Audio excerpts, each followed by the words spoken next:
So Nick, you at this point were a young Foreign Service officer, and I assume steeped in the ideology of the Cold War, and presumably not particularly pro-communist. What was in your head when you were on this plane, about to go to the land of the Antichrist, to bury the hatchet, and to have your leader, President Nixon, embrace these people who we'd spent decades in opposition to? I was just pinching myself. This was a dream, you know. I had studied Chinese in the early 60s. I'd spent years as a China analyst in Hong Kong, working with people like Stan Carno and the Kalbs and so on and so forth.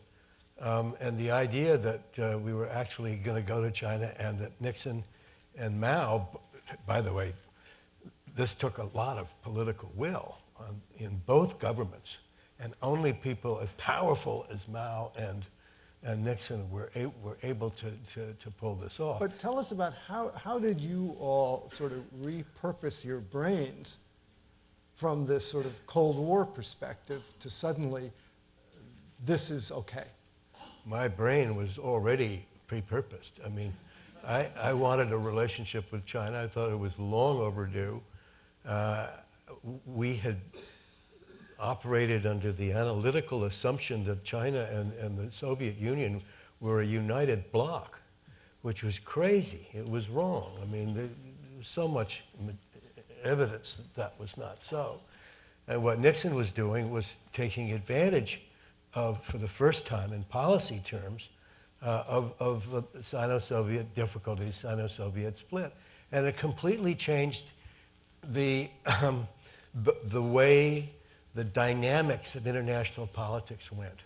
And how did the trip itself, Max and Nick, change your minds? I mean, when you landed there, you were of one frame of mind. What frame of mind were you in when you left? Well, when I left, I was still pinching myself. But I had come, even in this strange bubble that we were in, you know, no contact with the Chinese other than our own particular minders. We had spent our time talking about sort of the nuts and bolts of a relationship to come.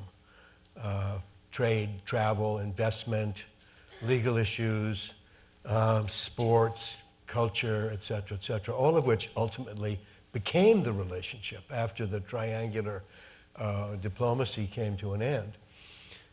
But my distinct memory, people ask me when I came back, well, what did you learn that you didn't know before? And I said, well, it's really silly for me to say this. But I came away with the impression, strong impression, that communism is a very thin veneer, and that we were dealing with Chinese. I'd been dealing with Chinese from Hong Kong, from Taiwan, so on and so forth, but that these people that we were dealing with were Chinese. And they said, wow, is that what you learned?